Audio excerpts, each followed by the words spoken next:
Good.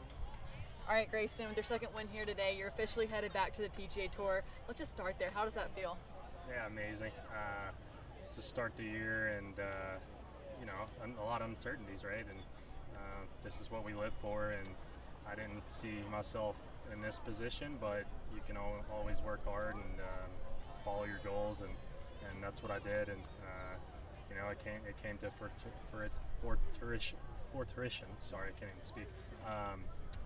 But yeah, it's just a testament of a lot of hard work. What's more exciting right now to you, this win or head back to the PGA Tour? This win, yeah. Being a past champion on the PGA Tour, I've always had a little bit of status, but this win right now, I'm gonna enjoy this one for sure.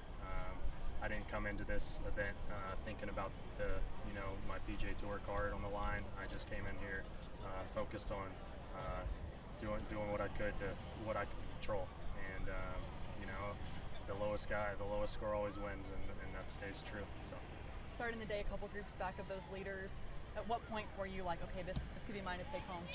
Yeah, it started off really hard with the wind. I think those first 5 or 6 holes, I played them one over and didn't really felt like I hit many bad shots. And I stayed patient, and I didn't look at a leaderboard all day. And I asked my caddy, I think with 5 holes to go, if I made 3 birdies, would it be good enough? And he said they'd have to play pretty good to catch you. And I ended up making 4. So it was. I think that was kind of my mindset going in, was to not look at scoreboards today, just because it was so bunched up.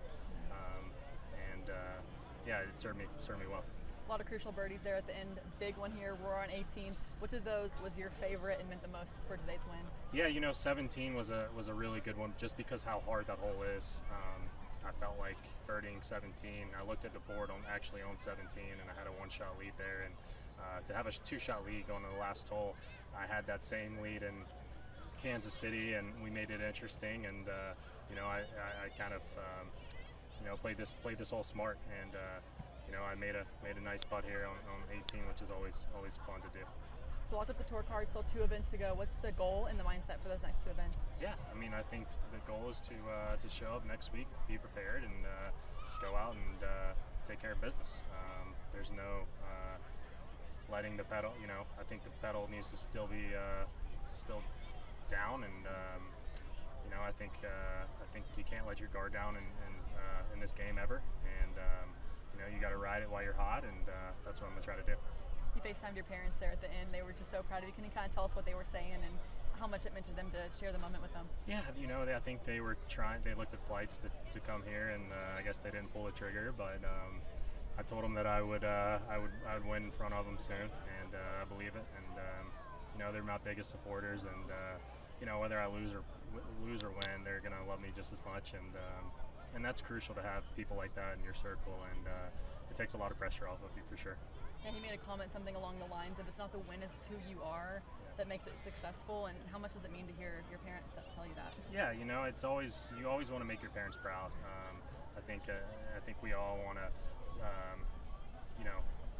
live vicariously through them, and hopefully they raise us right, and they have for me. And there's been moments in my career where I probably let them down, and I was still always their son, and they loved me through the bad times. But to act like a professional, and to get, not even win this tournament, but just act like a professional, I think makes them proud. And I can look in the mirror tonight and be proud of myself for how I behaved out there, and under the gun, and under pressure situations. At the beginning of this year, if you had told yourself, hey, you're going to get 2 wins, head to the PGA Tour, 2 events to go, just kind of what would you have thought and said, and I don't know, just react to that news? Yeah, when I won in Kansas City, that was the first one in 6 years. So it's tough to win on any tour. In the world, it is very tough to win, and there's a very few guys that seem to win more than others, and that's what makes them elite. And but we play a sport where we lose more than we win, but it's the losses that you learn from and get better at. And like I said, I want to soak this win in as much as possible, but I want to get back to business as well, because this feeling is unlike anything other. On Golf Channel, you mentioned that this is the calmest you felt for a win. Talk about why that is, and where does that come from? Yeah, I met with a mental coach last week. We had 2 weeks off, obviously, from Boise, and I went to Florida. Didn't touch a club for like 9 days. Just kind of took a hard reset. And my coach back home, my instructor, knew this guy out in San Diego and thought it'd be good for me. My dad thought it'd be good for me, and so I hopped on a plane from Florida and went straight there. And it was a 2-night trip. It was an exhausting trip, but obviously I got a big return on my investment just in 1 week. And if I can handle myself like this going forward every week, and I'm not going to be perfect, but if I can do, as good a job as I can, then I think I can be an elite player. What did you learn when you went and did the training? Yeah, there was a lot. I didn't take everything from it. I took just bits and pieces from it. I had a ball marker made this week. There's a company out here making ball markers, and I got SOP and WIN stamped on it, which was succeed on purpose and what's important now. And I just kept looking at that ball marker, and it never got me looking ahead. It kept me in the moment, and we're lucky, and we play a game for a living, and it's not the end of the world. And everyone always talks about perspective, but it really is perspective. Has there ever been a time in your career where your mind had maybe let you down? Oh, absolutely. I've been. If my game is a 9 out of 10, my mental game was a 1 out of 10 for my whole career, really, and that's what's kept me from being the player that I could have been. Coming off of this tour back in 2016, being a rookie, and sheer talent got kind of. I got away with it for a little while, and I turned 30 in less than a month, and I just kind of had a hard talk to myself and realized that I'm getting a second chance. And luckily we play a game where we can have careers into our 50s, and so 30 is still young, and I feel like I have a lot of good golf ahead of me. And who is your instructor? Ted Kegel back home in Raleigh. We're at Carolina Country Club. Webb Simpson grew up taking lessons from him. So I've been working with him since I was 9 years old. So. And the guy, the Navy SEAL you worked with, what was his name? Tony Blower. So he's a self-defense instructor, one of the best in the world, and he coaches Navy SEALs. He's not actually a Navy SEAL, and then he's also a fear management guy. And it's crazy how fear is one of those things that it happens to all of us.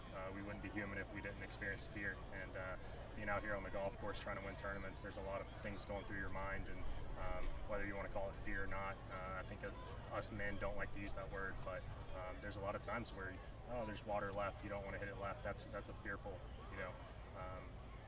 So it was a great session. And the next you've won at Scarlet Course. What do you remember from that win?